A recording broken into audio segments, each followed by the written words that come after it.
Hey guys, Kurtis here. I really like this sled I made the other day. It's came in handy a couple times already too, but one thing I don't like is that there is no support on the off-fall side. So what I'm going to do is use this piece of wood right here, and I'm going to make a zero clearance support table too. I've got my board cut to length now. The next thing I want to determine is where do I want to mount my miter stops at so this board can get affixed to the table so it doesn't slide back and forth.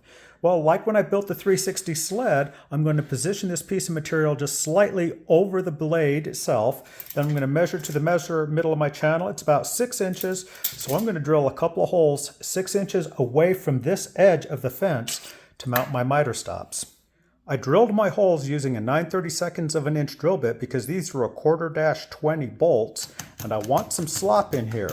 Now that both miter stops are in the miter slot, I'm going to slide my rip fence over, lock it into place, and next thing I will do is I will take this miter stop out, raise my blade up, and using the rip fence, I will trim this to the exact width that I want. All right, so I've trimmed my off-fall table to the right width, and it's not tightened down right now because you're going to want to take it off sometimes and put it back on. So when you put it back on, you want it to rock around a little bit.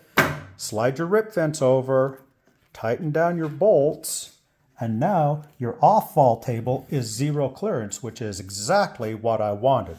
Perfect.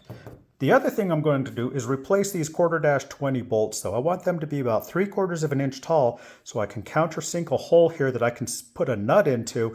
Then I'll have to use a socket to tighten this up, but that way I can slide material all the way over here and not have it hit a stop.